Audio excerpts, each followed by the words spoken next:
The last train home. The clock on the station wall read 11:58 p.m. Julian was the only person on the platform. The cold wind whistled through the empty arches, carrying the smell of old iron and rain. He had missed his usual commute, and this was the last train of the night. When the old silver carriages finally screeched to a halt, the doors opened with a heavy groan. Julian stepped inside.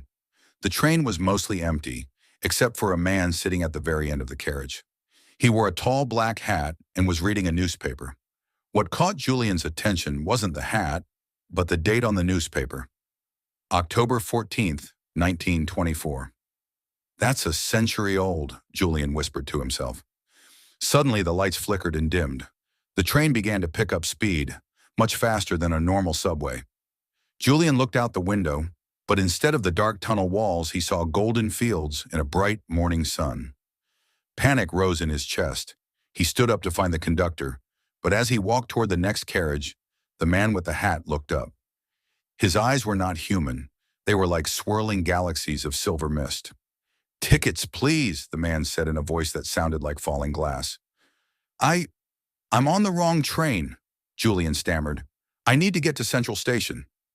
The man smiled thinly. "This train doesn't go to stations, Julian. It goes to moments." The man pointed to the window.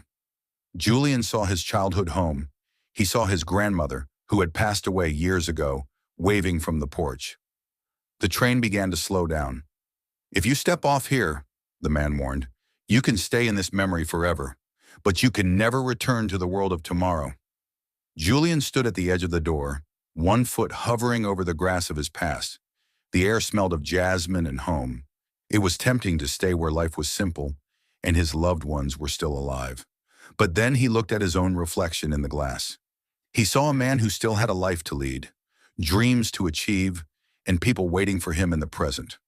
With a heavy heart, Julian pulled his foot back and grabbed the handrail.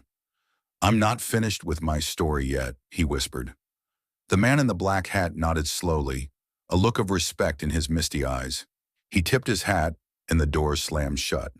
The golden fields dissolved into darkness, and the roar of the engine turned into a gentle hum. A moment later, the train jolted to a stop. Julian stepped out onto a cold concrete platform. The sign above him read, "Central Station." He looked back, but the silver train was gone, replaced by nothing but the cold midnight air. He walked toward the exit, breathing in the chilly night, grateful for every second of the uncertain future ahead of him. The Tale of Two Farmers. Once in a small village lived two